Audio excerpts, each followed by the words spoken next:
Jack Harrison had owned Harrison's Market for just 3 weeks, but he already knew the heartbeat of the place.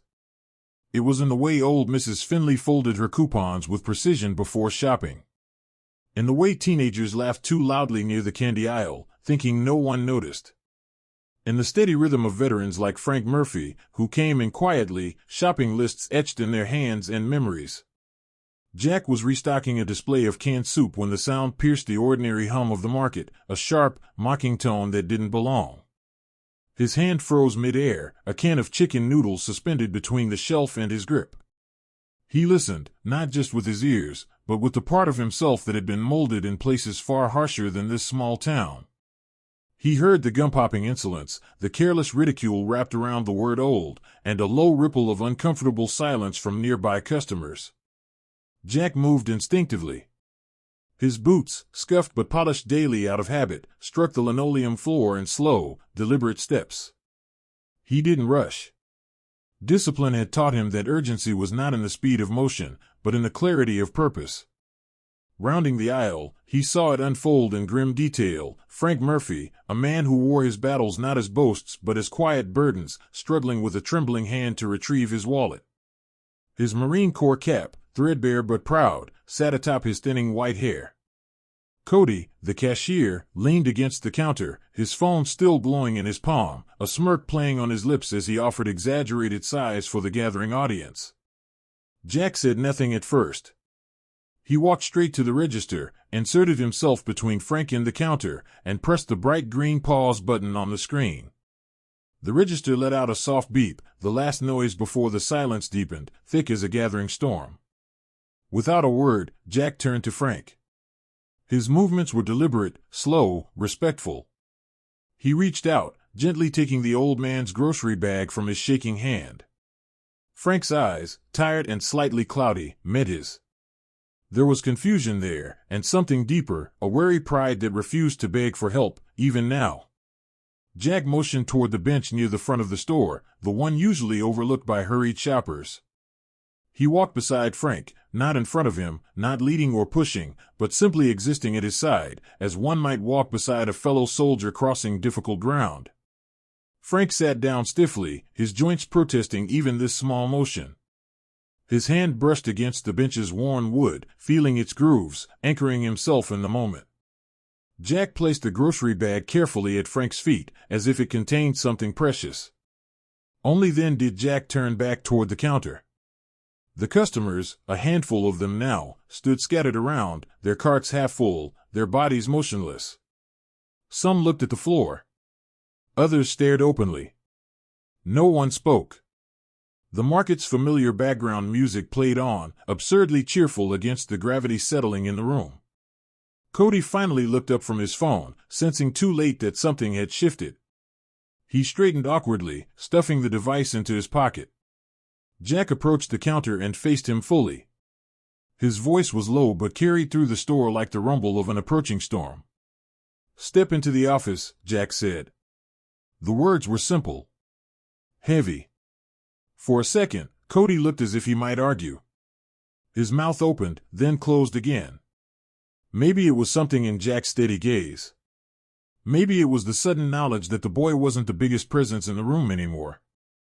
Without waiting for a reply, Jack turned and walked toward the small glassed-in office near the service counter. Cody followed, his sneakers squeaking absurdly against the polished floor. Jack didn't slam the door behind them, he closed it gently, with finality. Through the window, the customers could still see the two figures, their postures unmistakable, one composed, one fidgeting. Frank sat quietly on the bench, his bag of canned goods resting by his boots.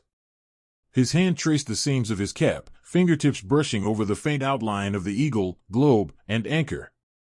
Memories flickered through him like old film, battles fought in frozen mountains, friends buried far from home, the long marches no one wrote songs about. And now this, humiliated in a grocery store by a boy who thought history started with his own reflection. Inside the office, Jack's voice remained low, but the words he spoke carried the unmistakable weight of authority, of values older and stronger than a time clock or a paycheck. "You don't just represent yourself here," Jack said. "You represent something bigger, and you failed." He cited incidents, a history of tardiness, rudeness, customer complaints swept under the rug by the previous owner. Today's offense was only the final thread unraveling a cloth already worn too thin. Cody offered excuses, small, pitiful things, but Jack didn't respond to them.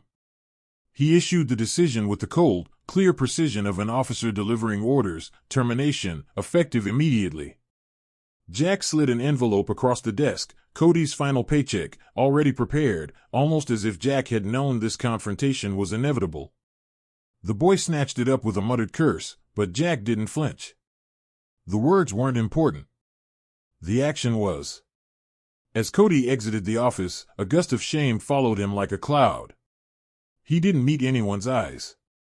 He pulled his cap lower over his forehead, hunched his shoulders, and left the market without another word.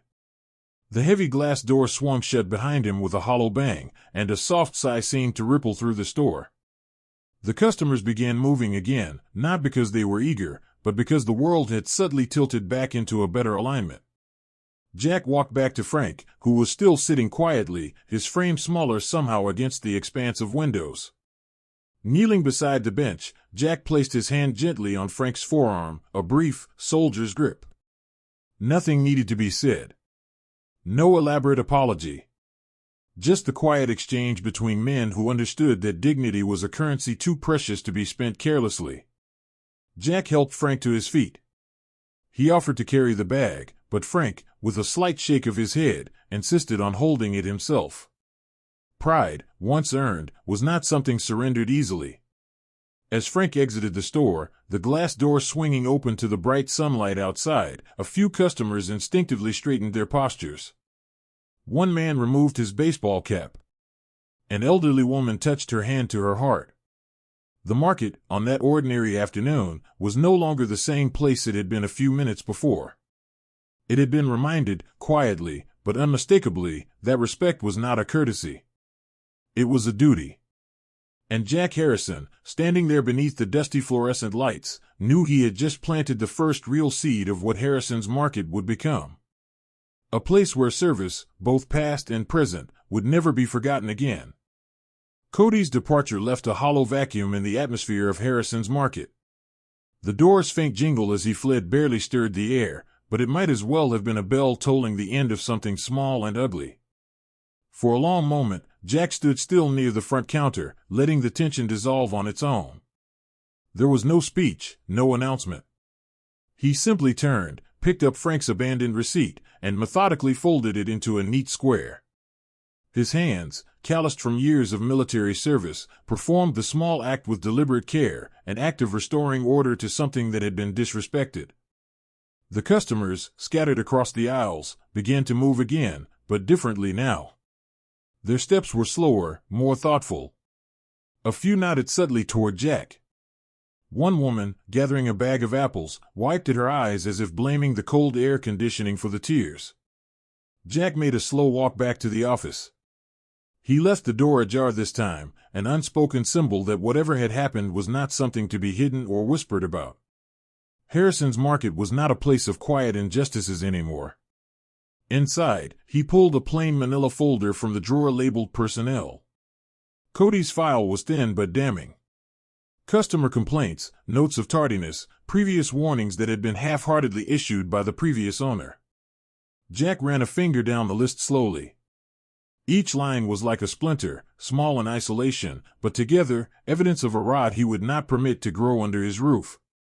He wrote one final note in the file, dated and signed it, and then, with quiet finality, placed the folder in the terminated drawer.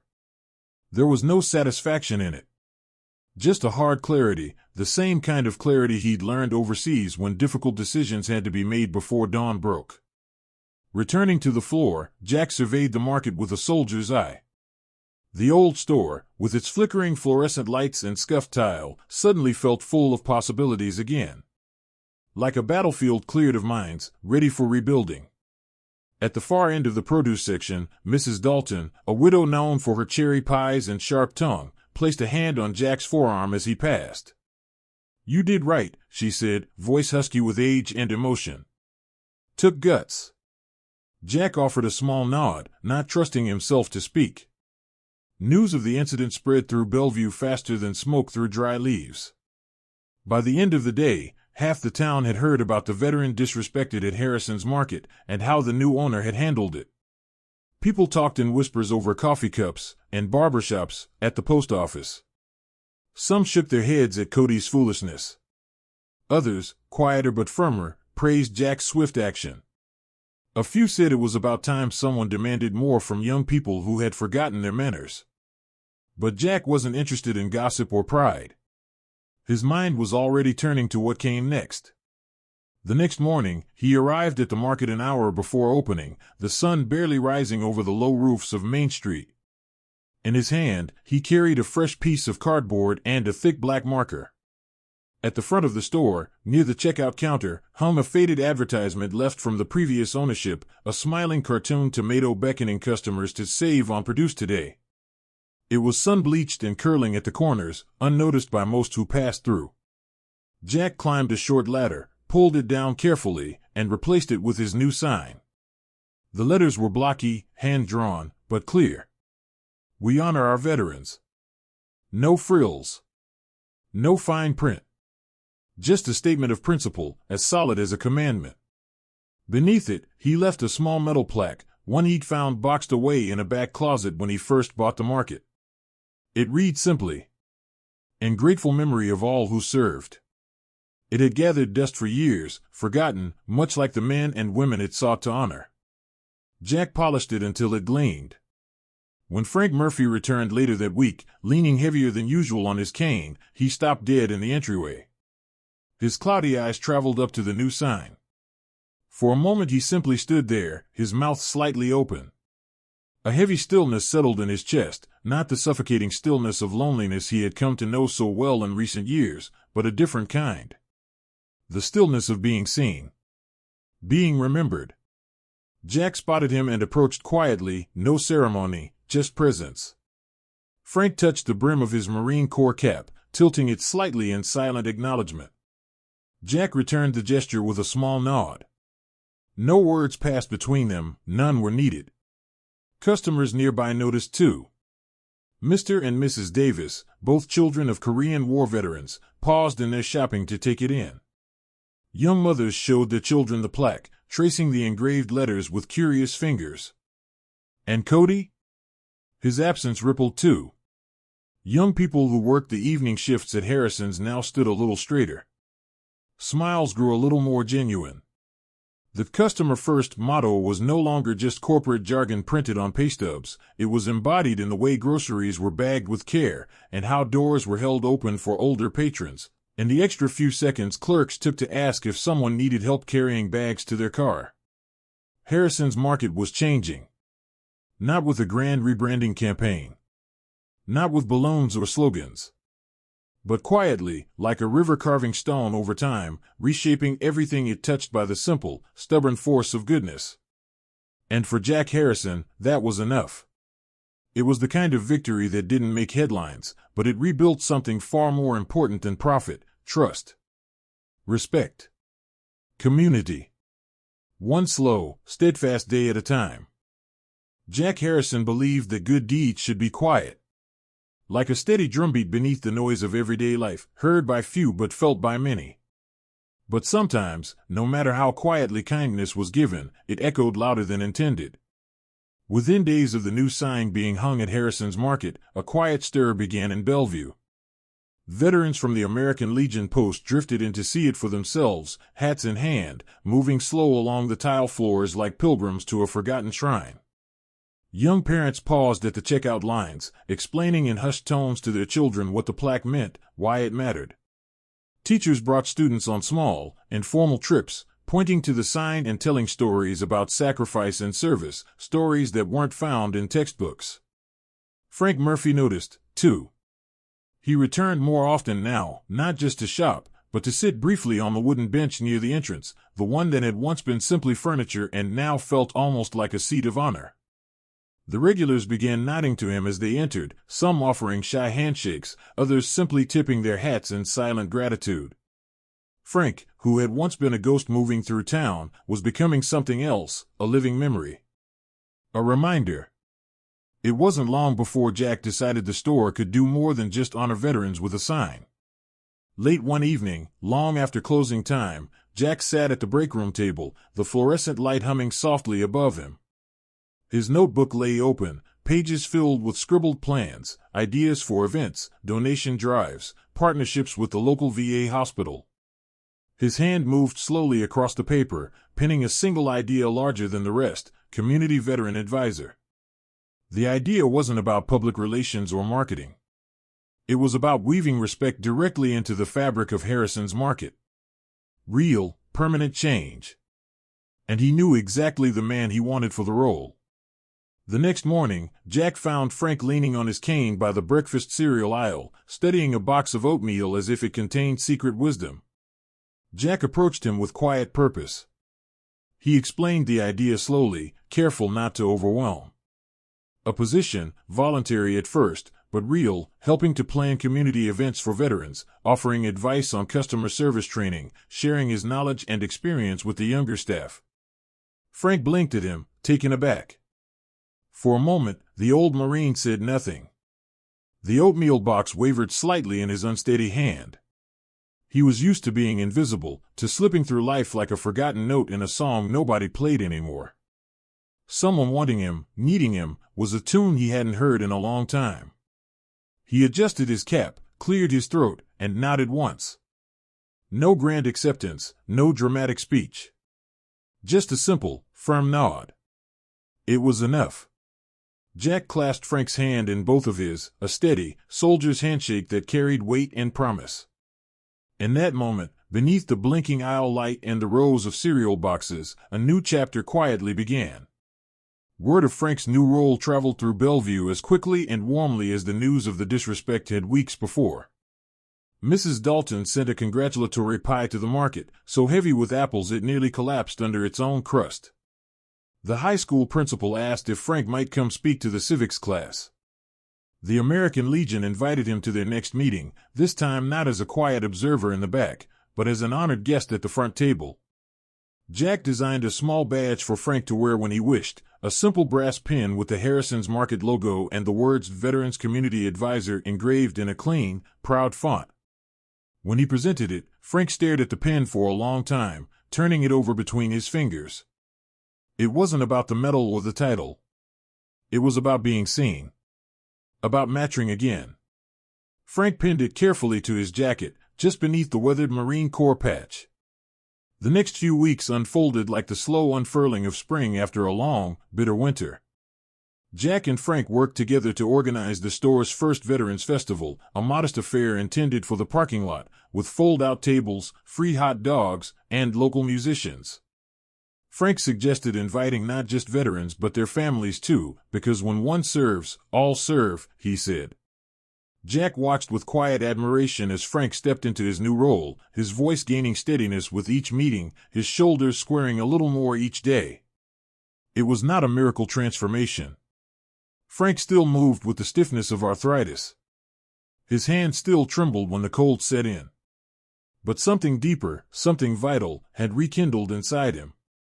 One evening, after another planning session at the market, Frank lingered by the bench near the door, gazing at the "We Honor Our Veterans" sign glowing softly in the twilight. He sat down slowly, his grocery bag at his feet, and watched the customers come and go, some waving, some stopping to chat, some simply smiling as they passed. For the first time in many years, Frank didn't feel like an outsider watching the town move on without him. He was part of it again. The market had changed. The town had changed. And in some quiet, stubborn way, so had Frank Murphy. Because kindness, once planted, grows roots deeper than bitterness. Because dignity, once restored, strengthens more than bones. Because service, real service, never truly ends. It only changes uniforms. The morning of the festival dawned bright and clean, the kind of early autumn day that made even the worn sidewalks of Bellevue seem touched by gold. Frank Murphy woke before the sun. His body ached the way it always did, each joint offering its familiar protest. But there was a difference today, a low hum beneath the pain, an energy he hadn't felt in years.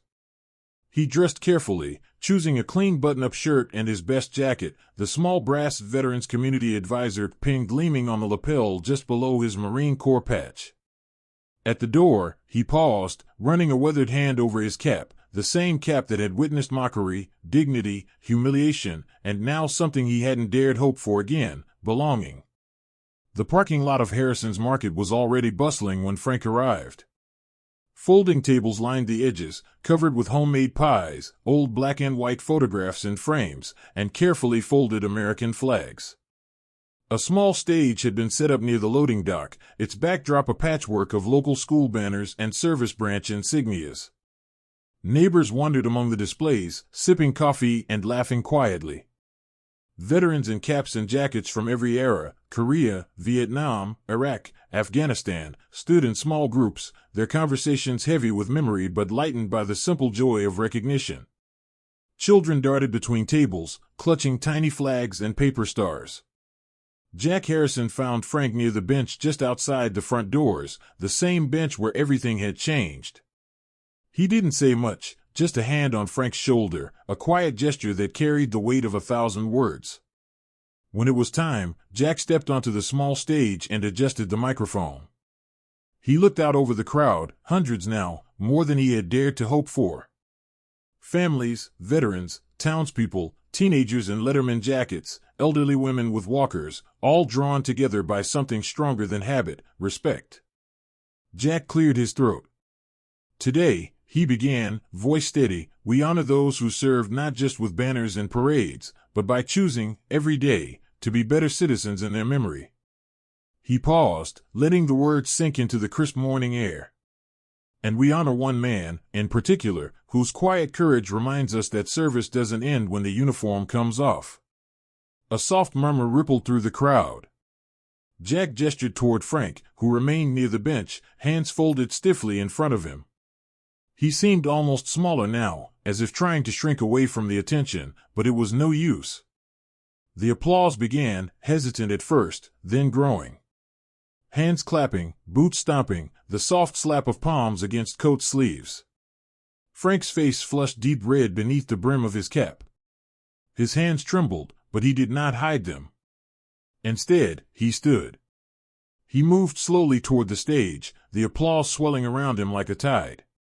Faces blurred before his eyes, old friends, strangers, children on their fathers' shoulders, but he felt each gaze like a hand steadying him forward. At the steps to the stage, Jack offered his hand, and Frank accepted it with the same steady grip they had shared that day in the cereal aisle. Standing before the microphone, Frank hesitated. He had not prepared a speech. Had not even imagined needing one. He glanced at Jack, at the crowd, at the flags rippling in the soft breeze. Then he simply adjusted his cap and said, voice rough but clear, I wore this uniform a long time ago. I don't expect thanks for that. But, respect, once given, carries a man farther than medals ever could. Thank you. He stepped back. And in the silence that followed, a silence richer than any applause, the meaning of the day crystallized. No parade could have spoken louder. No speech could have honored deeper. From the back of the crowd, a sharp sound cut the air, the unmistakable crack of a military salute.